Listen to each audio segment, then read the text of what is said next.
Hey guys, today we revise अनुमान प्रमाण। तो पार्ट फर्स्ट में हमने अनुमान के भेद देख लिए थे, स्वार्थानुमान और प्रार्थानुमान। तो अब हम देखेंगे अनुमान के टाइप्स न्याय दर्शन के अकॉर्डिंग। तो उन्होंने बताया तीन टाइप, पूर्ववत, शेषवत और सामान्यतः दृष्ट। और जो चरक ने बताए हैं वो है भूतकालिक, भविष्यकालिक और वर्तमानकालिक। देन अब आते हैं हेतु के लक्षण और उसके भेद। तो हेतु क्या होता है? जिस साधन से हम साध्य को सिद्ध करेंगे वो हेतु होता है। और ये दो टाइप के होते हैं, सद हेतु और असद हेतु। तो जो सद हेतु है मतलब जो उसमें दोष युक्त न हो वो हेतु सद हेतु होता है। इसके गुण होते हैं, मतलब इसके 5 गुण हैं कि पक्षे सत्व, मतलब कि हेतु को पक्ष में रहना चाहिए। सपक्षे सत्वम, हेतु को सपक्ष में निश्चित रूप से रहना चाहिए। विपक्षे सत्वम, हेतु को विपक्ष में नहीं रहना चाहिए। और असत प्रतिपक्ष, मतलब कि हेतु के अभाव को किसी दूसरे हेतु से सिद्ध नहीं किया जा सके। और अबाधित विषयत्व, मतलब हेतु के अभाव को हम साध्य के अभाव को किसी अन्य प्रमाण से सिद्ध नहीं किया जा सके। देन सेकंड आता है असद हेतु। इसको हम बोलते हैं हेतुआभास, मतलब जो हेतु की तरह आभासित होता है उसको हम हेतुआभास बोलते हैं।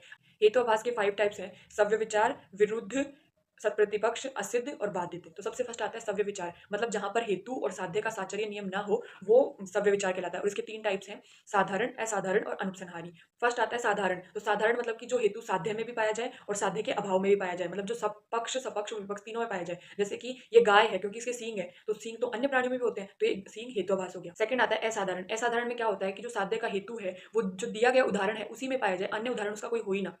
जैसे कि शब्द है वो नित्य है क्योंकि उसमें शब्दत्व पाया जाता है, तो इसका कोई अन्य उदाहरण नहीं होता। थर्ड नंबर पे आता है अनुपसंहारी, मतलब जहां पर अन्वय व्याप्ति और व्यतिरेक व्याप्ति का कोई दृष्टांत उदाहरण नहीं पाया जाता, वो अनुपसंहारी हेतु है, हेतुआभास है। तो इसका उदाहरण है जैसे कि संसार में सब कुछ अच्छा है क्योंकि ईश्वर द्वारा बनाया गया है, तो इसमें ना कोई भी पदार्थ ऐसा शेष नहीं रहा है जिसको हम उदाहरण के लिए ले सके।